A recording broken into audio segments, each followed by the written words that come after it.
What is happening, Magnusites? Lords of the Fallen is a game that I'm looking to get. I've seen a little bit of footage. Right now, I'm playing Lies of P, and I absolutely loved it. If you told me FromSoft made it, I would believe you because it's that close to feeling like their gameplay. It feels like a mix of Bloodborne and Sekiro. I love this game. Love it. As much as it pisses me off, I love it. So, because I'm such a fan of Soulsborne type games, because it's not like FromSoft comes out with them all the time, you know. Hey, I will take anything that's as close as possible. You know what I'm saying? Lords of the Fallen review. Let's get it. That sounded like normally like if the at first fatal. you don't succeed, try again. While 2014's Lords of the Fallen was one of the earliest to take a stab at recreating From Software's Lightning in a Bottle, it didn't quite hit that high mark. Nearly a decade and about 1 million Souls-like copycats later, there's perhaps no better time for its follow-up to take a second swipe. And thankfully, this new Lords of the Fallen confidently lands its strike. I never had another one. Okay. Its dual world is absolutely awesome to explore. Build crafting is diverse and complex, and combat is so smooth and satisfying that I'm willing to forgive all the ways it cribs from its contemporaries. Some pretty severe performance issues and bugs, as well as disappointingly easy boss fights, means this latest thrust isn't quite a fatal blow, but even so, I expect to spend many more hours impaling enemies and exploring every nook of its cleverly split world. Okay. Lords of the Fallen is yet another action RPG Souls-like, complete with an unsettling fantasy setting, other players invading your game, and of course, lots of dying. A lot is borrowed from FromSoft classics, but there's also quite a bit of unique stuff to get excited about too. That includes things like some super cool dual reality shenanigans, or a nifty magical lamp that lets you flay the souls right out of your enemies. Those who played the original Lords of the Fallen will definitely hear NPCs talk about some familiar setting lore. The time of a deer's righteous return is nigh. Or see really cool and recognizable sights, like this giant outstretched hand of a fallen god in the distance. But this is essentially a reboot rather than a sequel. The fresh story it tells using refurbished bits is much better than its predecessor too, with a world that feels much more fleshed out. There's some interesting characters here and there, and some cool lore as you meet various factions that you can side with or work against. You know full well the agony Galinda can inflict on you. Even if that stuff sometimes feels buried under a mountain of generic dark fantasy gobbledygook. Though Lords of the Fallen certainly borrows a lot from its genre peers in this way, its biggest original idea is also its best. Axiom, the physical land most people perceive, lies atop this ghostly world of dark abominations and creepy eyeballs called Umbral, which you can swap to using a magic lantern. As you run around killing bosses and kicking scrubs off of ledges, you'll need to navigate both, which adds a really novel new way to explore the environment. For example, a broken bridge might block your progress in the normal world, but be crossable in Umbral. This mechanic has enormous impact on nearly every aspect of Lords of the Fallen, from combat where normally imperceivable enemies become a major threat when you enter Umbral, to exploration, since each area essentially has 2 versions, warranting multiple runs through the same section to see what you missed. Yeah, I can see that. I heard if you die, that's the world you go to. And then if you die again, then you're really dead. It doesn't quite seem capable but you can of supporting its cross-dimensional ambitions from a technical standpoint, as it suffers from some pretty serious performance issues. Even with my GeForce RTX 4090 GPU and Ryzen 9 7950X 3D CPU, I encountered stuttering and dropped frames on a regular basis, especially after prolonged sessions. And those problems were shared in some form or another by everyone I played with.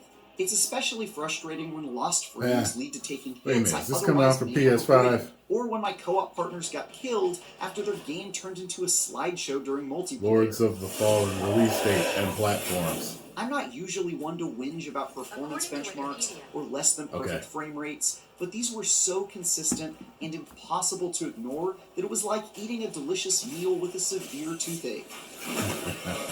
Yeah, that sucks. Thankfully, Lords of the Fallen's otherwise lovely areas are still a ton of fun to explore when its frame rate manages to behave, from the fiery ashes of the city of Calrath to the treacherous steps of a monastery in the mountains. Level design is some of the best of the genre in recent memory, with interesting and often breathtaking environments, tons of secrets to discover, and loads of unique enemies to fight, introduced one at a time via mini-boss fights throughout the roughly 40-hour campaign.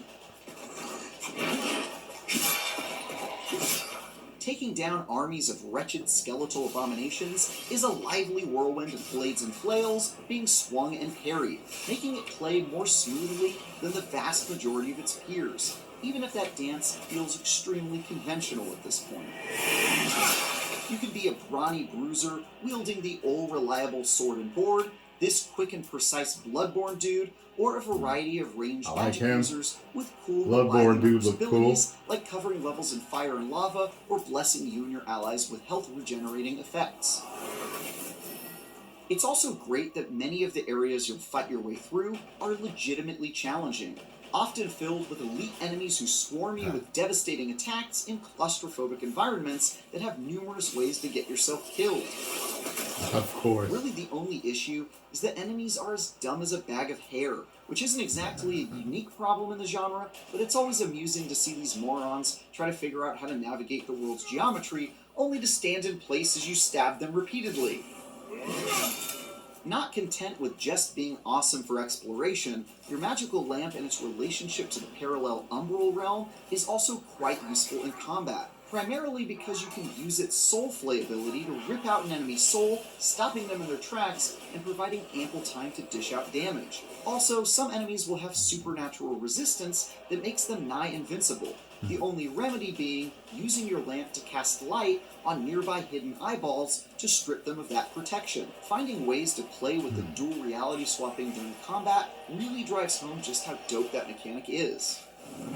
I heard you can make your own bonfire too, like where you want to. Obviously, no come back, Souls-like would your be own complete checkpoint. without epic boss fights against disgusting monstrosities, and Lords of the Fallen has some cool ones. Unfortunately, unlike the levels preceding them, they're not very challenging at all. Every boss comes at you with slow and telegraphed moves, surprisingly reasonable health bars, and plenty of breaks in the action to heal up. Surprisingly reasonable. AI, making death a pretty rare occurrence against them. It's still entertaining to take on enormous beasts, despite them being pushovers, but even some of the more unique fights seem subpar compared to the bar set by recent Souls-likes. See how fast you can? There's also just a pretty sizable layer of jank around this otherwise awesome package. I saw a few game crashes, had cool combat encounters ruined when enemies got stuck helplessly in the environment, was locked out of certain button commands like blocking for stretches of time, and more. Sometimes Lords of the Fallen has original Dark Souls energy in a pretty unflattering way. Playing with a friend can make some of those rough edges even more noticeable, since it introduces other questionable quirks, like how co-op partners are tethered to the host and get teleported if they stray too far, which is accompanied by a loading screen. But those loading screens often take just long enough for the host to have traveled out of sight again by the time you load back in, leading to yet another loading screen. But teaming up with a friend is still a good time, and what I've played of New Game Plus so far has me and my squad quite excited to go back through some of the areas and enemies, with new lore, a whole new skill tree to experiment with, and of course, more difficult baddies to slay. That increased difficulty hasn't made any of the boss fights very challenging yet, which is a bummer, but the stretches between them are worth it on their own. Lords of the Fallen is a great Souls-like, and its killer new idea of swapping between two versions of the world to solve puzzles and slay enemies is an excellent twist to set it apart from the pack. That concept is unfortunately hamstrung a bit by numerous highly annoying technical challenges and weak boss fights. But awesome explorable areas and fantastic build crafting more than make up for those shortcomings. If, like me, you're a sucker for a quality action RPG, even amid a clear overabundance of them, then this reboot is well worth your time. For more, check out our reviews of Forza Motorsport and Assassin's Creed Mirage. And for everything else, stick with IGN. Alright. I'll go watch for like 5 more reviews, but I think I got an idea of it. From looking at it, I don't know if I'm going to like it as much as Liza P, but it looks like something I'm going to enjoy. It looks like it feels like something like Dark Souls 3 and Elden Ring. That's what it looks like to me. So let me know what you think. Of course, I'll be playing it on PS5, not on PC or Xbox Series X. So hopefully there are no frame rate problems and it looks as good as it's supposed to be. Post comments down below. Let me know what y'all think. If you enjoyed my reaction and thoughts, hit the like button, subscribe, and share. Woo!